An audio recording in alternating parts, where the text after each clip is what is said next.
This guy loves the cold and he's super social. We're not talking about Sean Putney, Chief Zoological Officer for the Kansas City Zoo, but we're talking about Blue, the chinchilla. He's right here with Sean Putney, although you're very social as well. I try to be. Yeah, so thank you, number one, for not bringing like a bird or something with sharp teeth. We try to just alternate. Yeah, exactly. I appreciate it. Well, this is Blue. Tell us a little bit about Blue, the chinchilla. He looks kind of like between a rabbit and a mouse. Is it a rodent family? Yeah, and they're naturally found really high up in the Andes Mountains of Bolivia and Peru and Chile. So that's why they have this really thick, dense fur, because they're up in colder areas.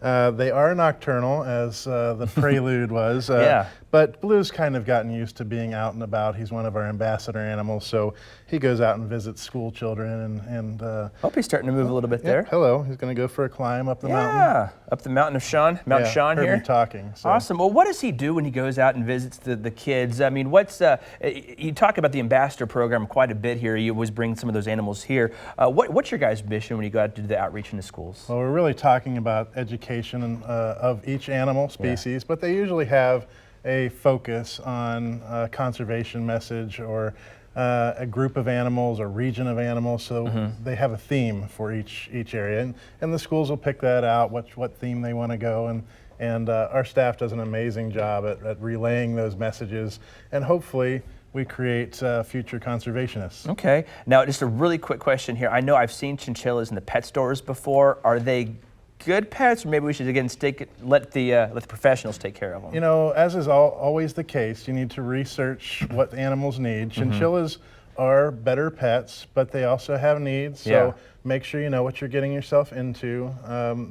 In the wild, they're actually critically endangered. Oh, really? And that's mostly because they were overhunted at one point in time for their fur.